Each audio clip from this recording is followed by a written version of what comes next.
Hi hello ಎಲ್ರಿಗೂ ನಮಸ್ತೆ. Welcome to Tillu kitchen foods. ಇವತ್ತು ಒಂದು ಸಿಂಪಲ್ಲಾಗಿ ಇರೋ ಚಿಕನ್ ಫ್ರೈ ಹೇಗೆ ಮಾಡೋದು ಅಂತ ತೋರಿಸ್ಕೊಡ್ತೀವಿ.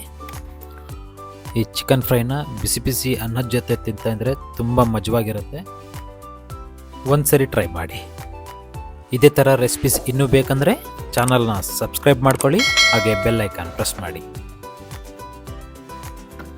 ಮೊದಲಿಗೆ ಒಂದು ಬೌಲಲ್ಲಿ ಚೆನ್ನಾಗಿ ತೊಳೆದಿರೋ ಅರ್ಧ kg ಚಿಕನ್ ತಗೊಂಡು ಅದಕ್ಕೆ ಅರ್ಧ ಸ್ಪೂನ್ ಉಪ್ಪು, ಸ್ವಲ್ಪ ಅರಿಶಿಣ, 2 ಸ್ಪೂನ್ ಖಾರದ ಪುಡಿ, 1 ಸ್ಪೂನ್ ಶುಂಠಿ ಬೆಳ್ಳುಳ್ಳಿ ಪೇಸ್ಟ್, 2 ಸ್ಪೂನ್ ಆಯಿಲ್ ಹಾಕ್ಕೊಂಡು ಒಂದು ಚೆನ್ನಾಗಿ ಮಿಕ್ಸ್ ಮಾಡಿಕೊಂಡು ಒಂದು ಅರ್ಧ ಗಂಟೆ ನೆನೆಯಕ್ಕೆ ಬಿಟ್ಕೋಬೇಕು. ಅರ್ಧ ಗಂಟೆ ನೆನೆಸೋದ್ರಿಂದ ಚಿಕನ್ಗೆ ಉಪ್ಪು ಖಾರ ಎಲ್ಲ ಚೆನ್ನಾಗಿ ಇಳಿಯುತ್ತೆ ಮತ್ತು ಚಿಕನ್ ಫುಲ್ ಸಾಫ್ಟ್ ಆಗುತ್ತೆ.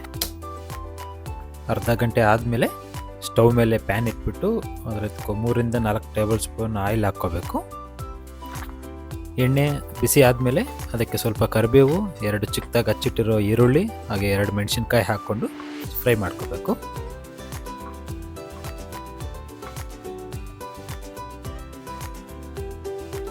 ಅದಕ್ಕೆ ಸ್ವಲ್ಪ ಪುದೀನ ಹಾಕ್ಕೋಬೇಕು. ಸೊ ಪುದೀನ ಹಾಕೋದ್ರಿಂದ ಫ್ಲೇವರ್ ಅನ್ನೋದು ಚೆನ್ನಾಗಿ ಬರುತ್ತೆ.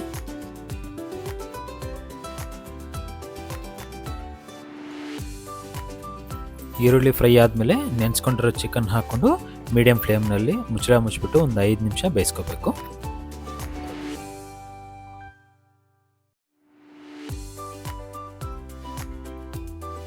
ಐದು ನಿಮಿಷ ಆದಮೇಲೆ ಅದಕ್ಕೆ ಸ್ವಲ್ಪ ನೀರು ಬಿಟ್ಕೊಂಡಿರುತ್ತೆ.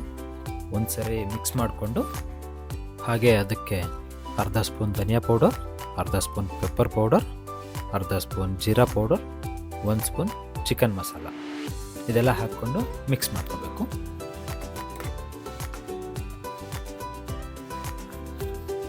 ನಂತರ ಅದಕ್ಕೆ ಒಂದು ಅರ್ಧ ಲೋಟ ನೀರು ಹಾಕ್ಕೊಂಡು ಮಿಕ್ಸ್ ಮಾಡ್ಕೋಬೇಕು.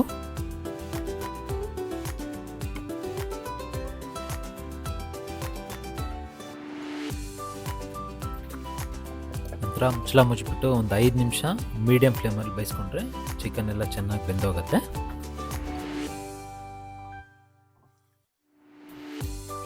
ನೋಡಿ, ಚಿಕನ್ ಎಲ್ಲ ಚೆನ್ನಾಗಿ ಬೆಂದಿದೆ, ನೀರೆಲ್ಲನೂ ಡ್ರೈ ಆಗಿಬಿಟ್ಟಿದೆ.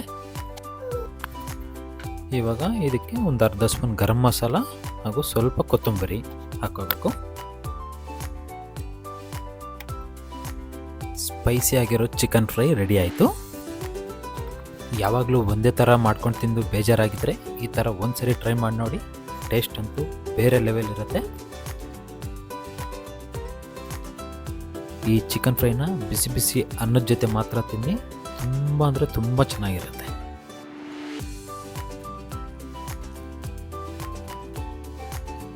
ನೋಡಿ ಚಿಕನ್ ಎಷ್ಟು ಸಾಫ್ಟಾಗಿ ಬೆಂದಿದೆ ಅಂತ. ನೀವು ಒಂದ್ಸರಿ ಮಾಡ್ಕೊಂಡು ತಿನ್ನಿ, ಹೇಗಿದೆ ಅಂತ ಕಾಮೆಂಟಲ್ಲಿ ತಿಳಿಸಿ. ಇದೇ ಥರ ಒಳ್ಳೊಳ್ಳೆ ಅಡುಗೆ ಮಾಡಿ ತೋರಿಸ್ತೀವಿ.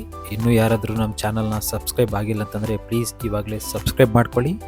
ಈ ರೆಸಿಪಿ ನಿಮಗೆ ಇಷ್ಟ ಆಯ್ತಂದರೆ ಪ್ಲೀಸ್ ಲೈಕ್ ಮಾಡಿ, ಕಾಮೆಂಟ್ ಮಾಡಿ, ಹಾಗೆ ನಿಮ್ಮ ಫ್ರೆಂಡ್ಸ್ ಆ್ಯಂಡ್ ಫ್ಯಾಮಿಲಿ ಜೊತೆ ಶೇರ್ ಮಾಡಿ. Thank you.